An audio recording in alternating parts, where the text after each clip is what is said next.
My Hobby Home YouTube kanalıma hoş geldiniz. Bugün birlikte kolayca örebileceğiniz, bir günde bir çift, çok oturursanız 1,5-2 çift örebileceğiniz kolay bir patik yapımı, hem de ayakta duruş oldukça şık bir patik arkadaşlar. Ben patiğimi 37-38 numara uygun olarak öreceğim. Siz de 39-40 örerseniz başlangıç ilmeğini artırabilirsiniz bir tane. Bir de şuradan her bir ayak numarası için bir sıra fazladan örerek istediğiniz ayak numarasına göre örebilirsiniz. Daha küçük ayak numaraları için örerseniz de benim başlangıç ilmeğimden bir ilmek daha düşük başlayabilirsiniz. Malzeme olarak ben hardal renk böyle bir ip tercih ettim. Tığ olarak tığım Tulip marka 2 numara 2 milimetredir arkadaşlar. Başka da bir malzememiz yok zaten. İpimiz ve tığımız. Başlıyorum. 5 tane zincir çekiyorum. 1, 2, 3, 4, 5 zincir çekiyorum. Ve halka yapıyorum. 2 zincir çekiyorum ve halkanın içerisine 14 tane trabzan yapıyorum.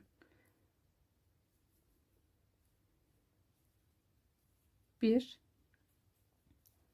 2, 3,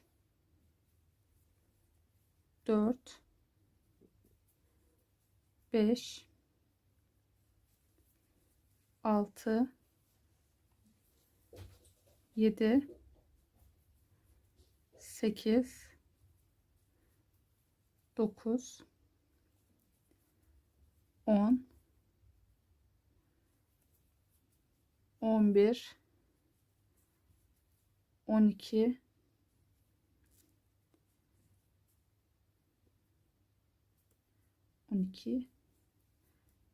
13 ve 14.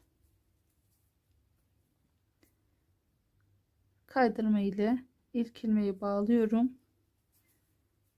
2 zincirli bir sıraya çıkıyorum. Her bir ilmeğe 2 tane trabzan yaparak ilmek sayısını 28'e çıkarıyorum.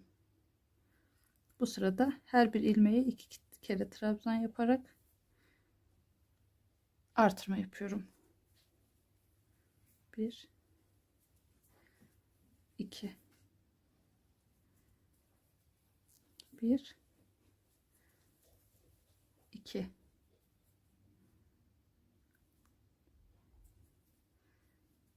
1, 2, 1, 2. Sıra sonuna kadar bu şekilde artırma yapalım.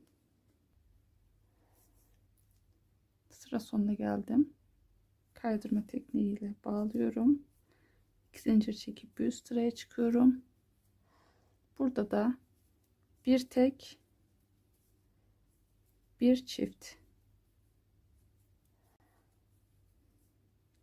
bir tek, bir çift örüyorum. Bakın, bir tek, bir çift.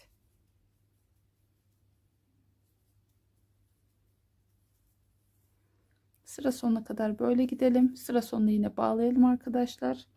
Bir üst sırada da 4 tek, bir çift, 4 tek, bir çift olarak örelim ve 4. sıramızda tamamlayalım. 5. sırada beraber devam ederiz. Sırayı tamamladım. 4. sırayı bakın arkadaşlar. 1, 2, 3, 4 tek yaptım. Bir çift.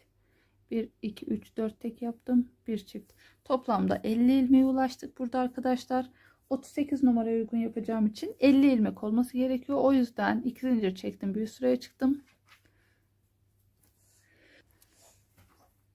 Bu sırada bir sıra trabzan yapacağız. Sadece şu şekilde katlayın arkadaşlar.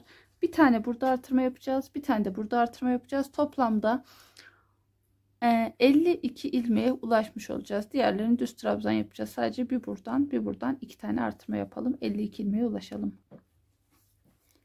5. sırayı da tamamladım. Toplamda 52 ilmeğe ulaştım. 2 zincirle yukarı çıktım. Şimdi 15 tane trabzan yapalım. 1 2, artık bu sırada modelimizi kuruyoruz arkadaşlar. 3 4 5 6 7 8 9 10 11 12 13 14 ve 15 trabzan yaptım. 1 2 3 4 5 6 7 8 9 10 11 12 13 14 15. 2 zincir çekiyorum, bir trabzan atlıyorum, diğerine batıyorum, bir kutucuk yaptık. Burada 8 tane trabzan yapalım. 1 2 3 4 5 6 7 8 2 zincir çekiyorum, bir trabzan atlıyorum, ikinciye batıyorum, 2 trabzan yaptım, aynı kutucuğa değil, yanlış anlamayın, yan yana. 2 zincir çekiyorum, bir trabzan atlayıp diğerine batıyorum, bir kutucuk daha burada yapmış oldum. Yine toplam 8 trabzan olsun. 1 2 3 4 5 6 7 8. Bakın 15 trabzan ördüm, 2 zincirle bir kutucuk yaptım, 8 trabzan ördüm, 2 zincirle bir kutucuk yaptım, 2 trabzan, 2 zincir çekip bir kutucuk, yine 8 trabzan. Şimdi yine 2 zincir çekiyorum, bir kutucuk yapıyorum, bir tane atlayıp ikinciye batarak sonrasında trabzanları örelim arkadaşlar. Bir üst sıraya çıkalım, ilk baştaki 15 trabzanı örelim, sonrasında modele devam edelim.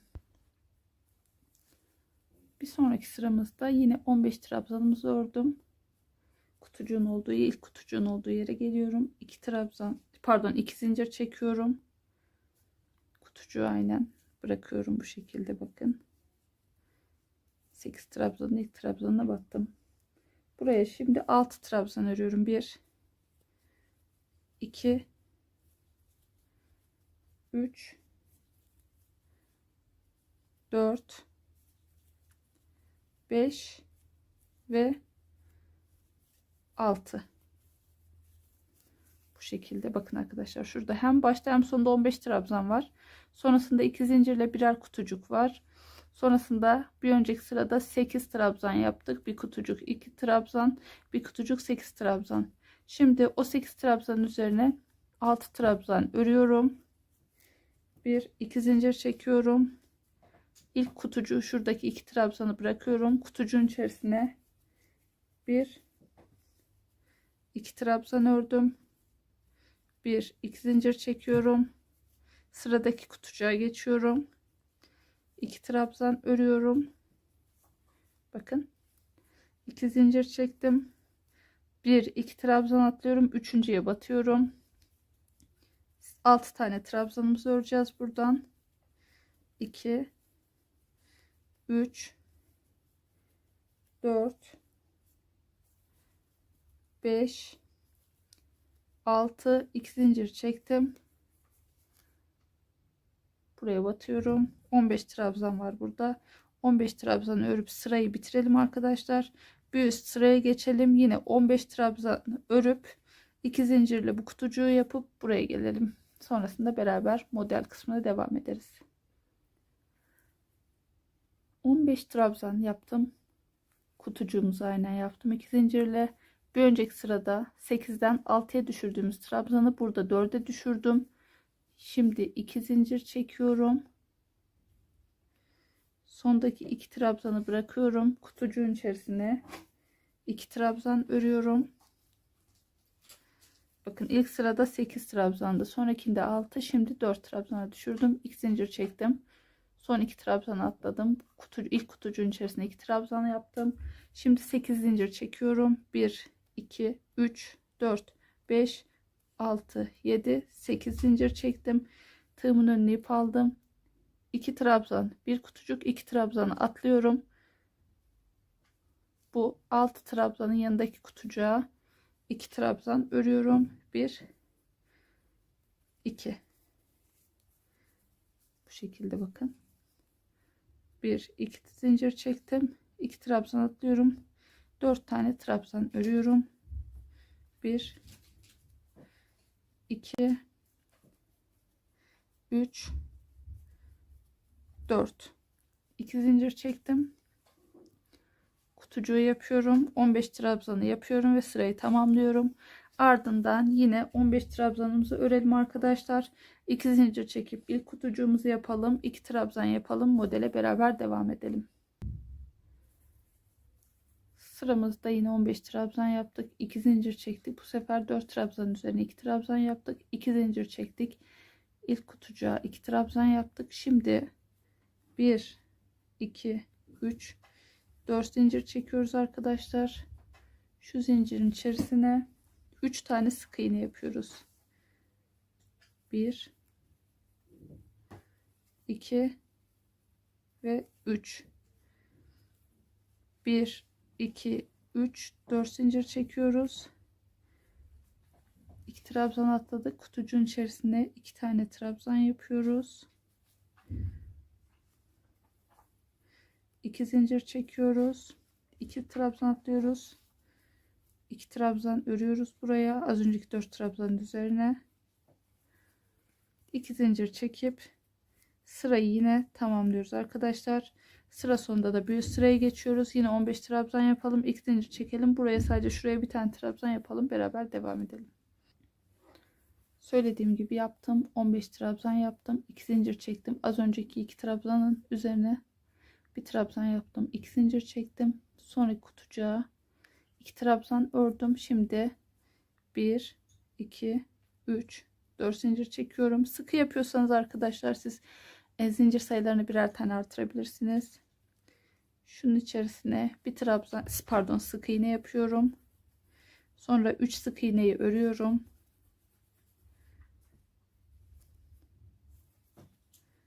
2 3 sık iğneyi ördüm. Sonrasında bir sık iğne daha yapıyorum.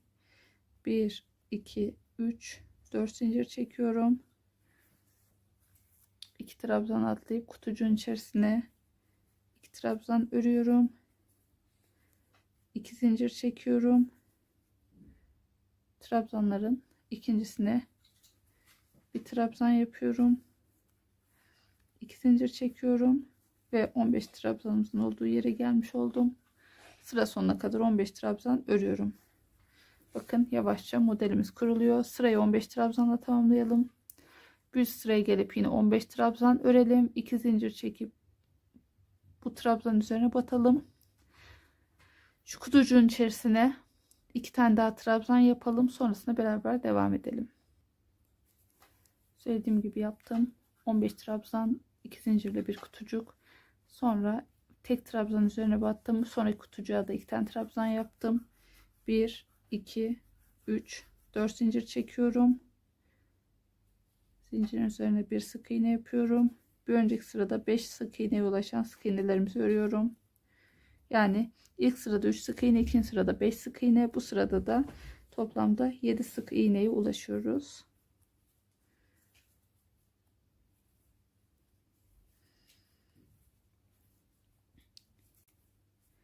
Yine 1 2 3 4 zincir çekiyorum. 2 trabzan atlıyorum. Kutucuğa 2 trabzan örüyorum. Sonraki sırada tek trabzanımızı da örüyorum. Toplamda 3 trabzan, 2 zincir ve sıra sonuna kadar 15 trabzanımızı örelim arkadaşlar. Bir sonraki sıraya yine çıkalım. Herhangi bir artırma eksiltme yapmayalım. 15 trabzan örelim. 2 zincir çekelim. Tek trabzan yapalım. Devam edelim. 15 trabzan yaptım arkadaşlar. 2 zincir çektim. Bir önceki sıradaki 3 sık iğne trabzan üzerine bir trabzan yaptım. 2 zincir çektim. bir kutucuk yaptım. Şuraya 2 trabzan yaptım 4 zincirin üzerine. Şimdi burada biraz zincir sayısını artıralım arkadaşlar. 1 2 3 4 5 zincir çekiyorum. Az önceki 7 sık iğnenin üzerine 7 sık iğne yapıyorum. Burada bir artırma yapmıyoruz. 1 2 3 4 5 6 7 sık iğne yaptım. 1 2 3 4 5 zincir çektim. Tığımın önüne ip aldım. Zincirin içerisine 2 trabzan örüyorum. 1 2 zincir çekiyorum. 2 trabzan atladım. Tek bir trabzan örüyorum. 2 zincir çekiyorum. Kutucuğumu yapıyorum. Bakın bu şekilde. Şimdi 15 trabzanı sıra sonuna kadar örelim. Bir sonraki sırada yine 15 trabzan örelim. İlk kutucuğumuzu yapalım. Devamını beraber örelim. Yine 15 trabzanımızı ördüm arkadaşlar. 2 tane zincirimi çektim. İlk kutucuğumu yaptım. Az önceki bir trabzanın üzerine bir trabzan yaptım. Yanındaki kutucuğa da sadece bir tane trabzan yaptım. Burası 2 oldu. 2 zincir çektim. Şu 5 zincirin içerisinde 2 trabzan ördüm. Şimdi yine 1 2 3 4 5 zincir çekiyorum. İlk sık iğneye atlıyorum. İkinciye batarak 5 tane sık iğne örüyorum. 1 2 3 4 5 sık iğne ördüm. 1 2 3 4 5 zincir çekiyorum. Tığımın önüne ip alıyorum. Buraya 2 trabzan yapıyorum. 1 2 zincir çekiyorum. Bu kutucuğa bir trabzan yapıyorum. Yanındaki bir trabzan örüyorum. 2 zincir çekip yine sıra sonuna kadar 15 trabzanı yapıyorum. Bir sonraki sırada da yine 15 trabzanı yapalım. Bu kutucuğu yapalım. Beraber devam edelim. 15 trabzanımı ördüm arkadaşlar. 2 zincir çekip kutucuğumu yaptım. Az önceki 2 trabzanın üzerine 2 trabzan yaptım. Kutucuğa da 2 trabzan yaptım. 4'e ulaştım. 2 zincir çektim. 2 trabzan ördüm bu 5 zincirin içerisine. Şimdi yine 1 2 3 4 5 zincir çekiyorum. 3 sık iğneyi, pardon, 5 sık iğneyi 3'e düşüreceğim. İlk sık iğneye atladım, ikinciye battım.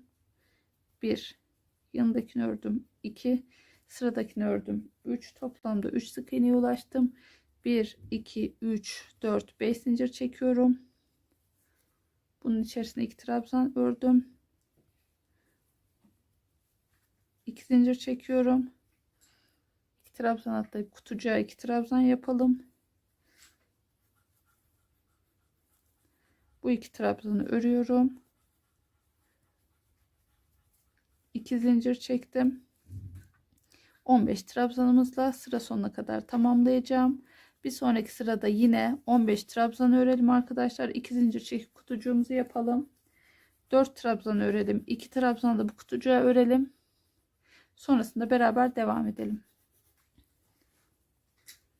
Söylediğim yere kadar ördüm. 15 trabzan, bir kutucuk, 4 trabzan üzerine aynen ördüm. Yanında kutucuğa 2 trabzan daha yaptım. 2 zincir çekip bir kutucuk yaptım.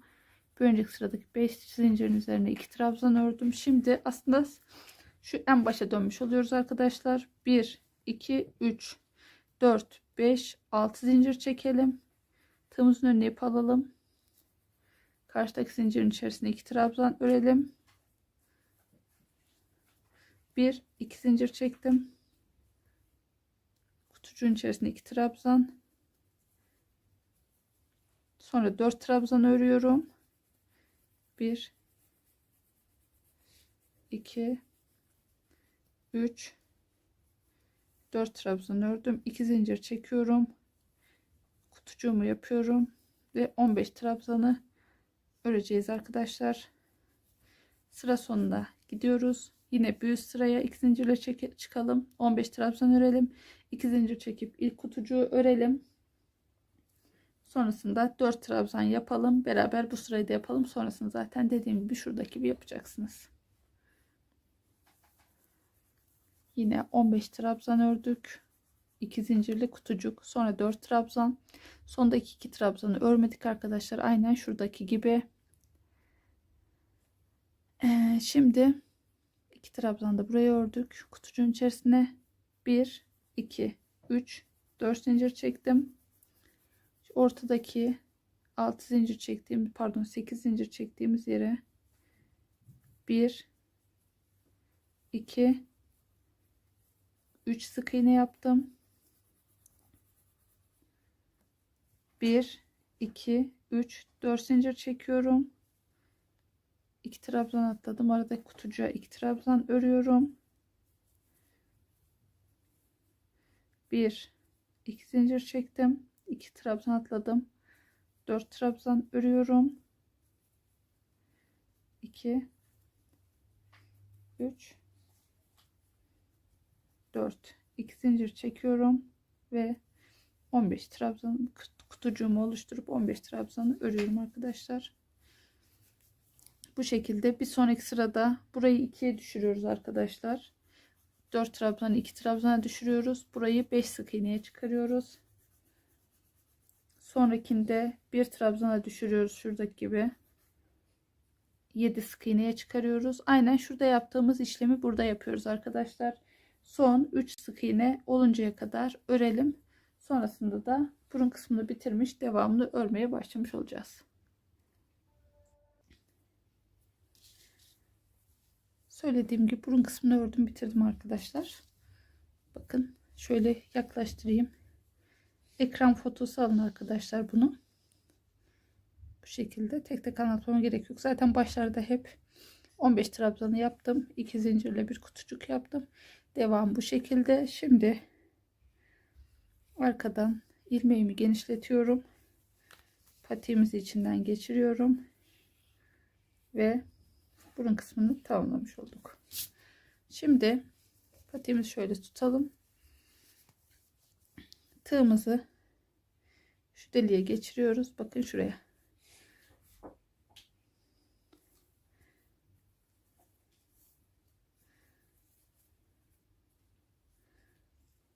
İpimizi hiç kırmadan patiğimizi tamamlayacağız. 1 2 zincir çekiyoruz. Kutucuğa 2 trabzan örüyoruz. Sonra normal 2 trabzanımızı da örüyoruz. Burası 4 trabzan oluyor. İşte 2 zincir çekiyoruz. Kutucuğumuzu örüyoruz. Sonrasında şu trabzanları her bir trabzan üzerine bir trabzan olacak şekilde örelim.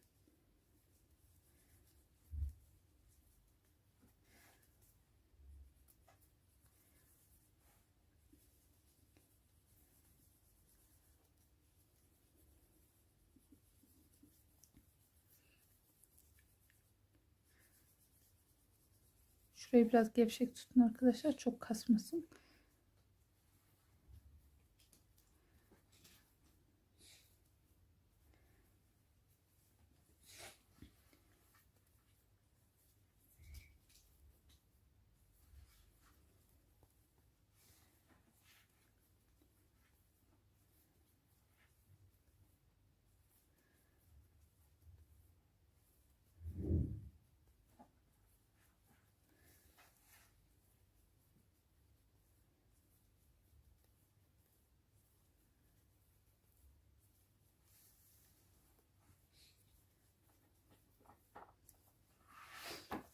Evet, trabzanlarımızı örüyoruz.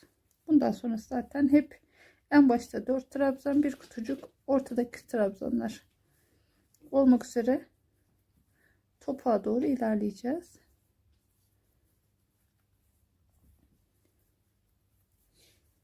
İki zincir çekiyorum. Kutucuğumu yapıyorum. 1 2 2 trabzan da hemen yandaki kutucuğa örüyorum ve 4 trabzanla tamamlıyorum. 2 zincir çekiyorum, geriye dönüyorum. 4 trabzanı örüyorum. Bundan sonra tamamen bu şekilde arkadaşlar. En başlarda her iki başta da 4'er trabzan, yanlarında birer kutucuk, sonra aradaki trabzanlar olmak üzere burun kısmına kadar ilerliyoruz. Şimdi bitirmiş olduğum Patik üzerinde ben size bunu göstereyim. Bakın böyle. Bu şekilde ilerliyoruz topuğa doğru. Bitirmiş olduğum patik üzerinde göstereyim. Bakın 4 trabzanla gidiyoruz. Şimdi kaç sıra ördüğümüze bakalım. 1, 2, 3, 4, 5, 6, 7, 8, 9, 10, 11 sıra örmüşüz arkadaşlar. Eliniz sıkıysa biraz daha uzatabilirsiniz siz burasını. Şimdi 1, 2, 3, 4, 5. 5. sırada bir sağdan bir de aynı hizada sol taraftan birer artırma yapıyoruz arkadaşlar. 5. sırada artırma yapalım. Sonra 3 sıra daha artırma yapmadan örelim. 8 sıra örmüş olalım. Sonrasında da 9, 10, 11. sırayla topuk işlemini yapacağız. Topuk işlemini yaparken de 9. sırada yine birer artırma yapacağız arkadaşlar. Şimdi ben söylediğim kısmı öreyim. Sonrasında beraber devam edelim. Toplamda 8 sıra ördüm arkadaşlar. 8 sıra örerken 5. sırada artırma yaptım 2 tane. Sonra 8. sırada bir tane daha artırma yaptım. Toplamda 3 artırma yaptım. 34 ilmeğe ulaştım. Şimdi baştaki 4 trabzanımı örüyorum.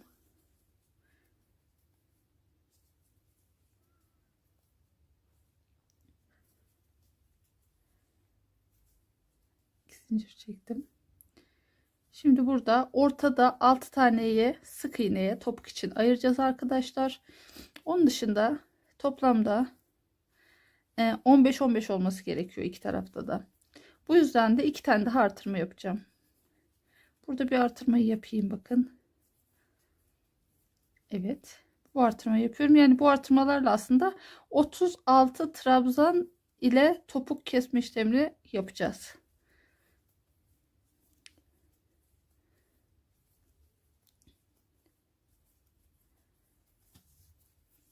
Şimdi 1, 2, 3, 4, 5, 6, 7, 8, 9, 10, 11, 12, 13, 14, 15 ilmek ördüm. 6 tane sık iğne örüyorum. 1. Bakın burada 36 ilmeğe ulaşmış olmamız gerekiyor. O yüzden 2 artırma daha yapıyorum. 3, 4, 5, 6, 2, 3, 4, 5, 6. Burada bir tane daha artırma yapacağım. 1, 2, 3, 4, 5, 6, 7, bir artırma da buraya yapayım. 8, 9,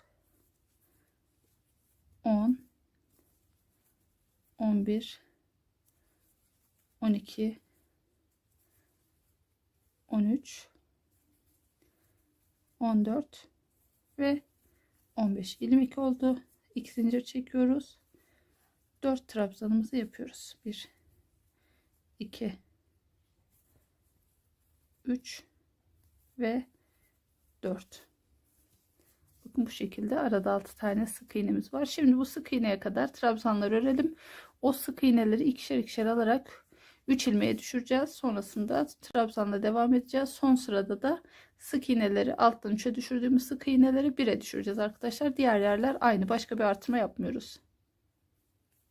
Sık iğnelerin oraya geldim arkadaşlar. Şimdi bakın bir sık iğne aldım.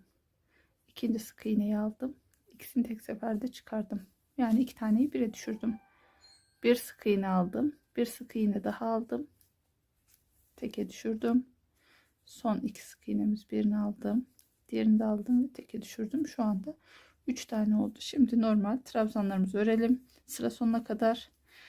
Sonra geri dönüşte yine aynı işlemleri yapalım. Yani 4 trabzan, bir kutucuk, 15 trabzan, sonra topuk kesme işleminin son kısmını yapalım. Evet, 15 trabzanımızı yaptım. Bu son sıramız zaten arkadaşlar. Şimdi 3 sık iğne var. Sadece ortadakine bir tane sık iğne yapıyorum. Bu kadar. Şimdi normal 15 trabzanımızı yapalım sıra sonuna kadar.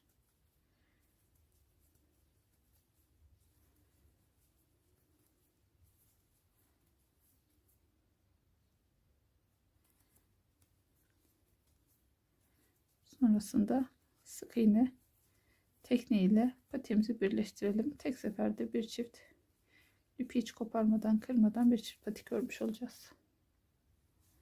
Bakın sıra sonuna geldim. Bu şekilde oldu topuk kısmımız. Şimdi patiğimizi ters çeviriyorum. Bir zincir çekiyorum. Her birisi birbirine denk gelecek şekilde ilmekleri sık iğne yaparak birleştiriyorum. Siz isterseniz iğneyle dikebilirsiniz de ama bu daha pratik bir yöntem. Bakın her biri karşısındaki ilmeğe denk gelecek şekilde yapıyoruz. Kutucuğun içerisinde 2 tane trabzan yapıyorum. Pardon, sık iğne yapıyorum. Evet.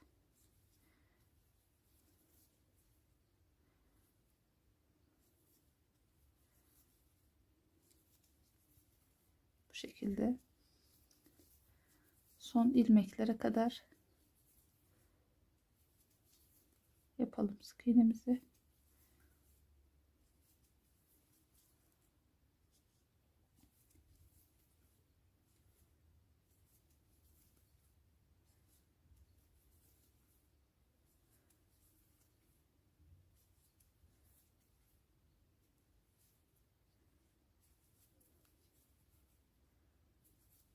Evet, bir zincir çekiyorum ve ipimizi kırıyorum. Patiğimiz hazır arkadaşlar. Bunu şu şekilde ipi şurada sık iğnelerin arasında kaybedebiliriz.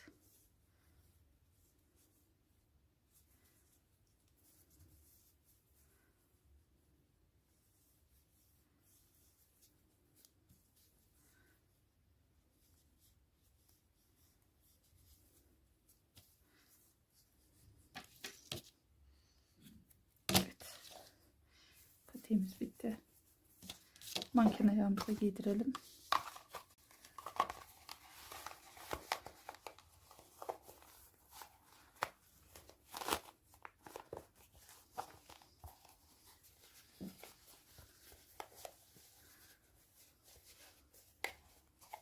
Evet, bu şekilde patiğimiz tamam arkadaşlar. Örecek olan herkese şimdiden kolaylıklar diliyorum.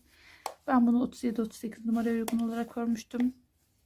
Siz daha büyük numaralar için şuradaki uzatma sayısını artırabilirsiniz. Yani her bir ayak numarası için bir sıra fazla örebilirsiniz. Daha küçük ayaklar için birer sıra eksiltebilirsiniz. Her numarada bir sıra eksiltin. Onun dışında da çok büyük ayaklar için başlangıç ilmek sayısını artıracaksınız. Daha küçük ayaklar için de başlangıç ilmek sayısını azaltacaksınız arkadaşlar. Örecek olan herkese kolaylıklar diliyorum. Kanalıma abone değilseniz abone olun. Bildirimleri açın ve yeni videolardan ilk siz haberdar olun. İyi günler.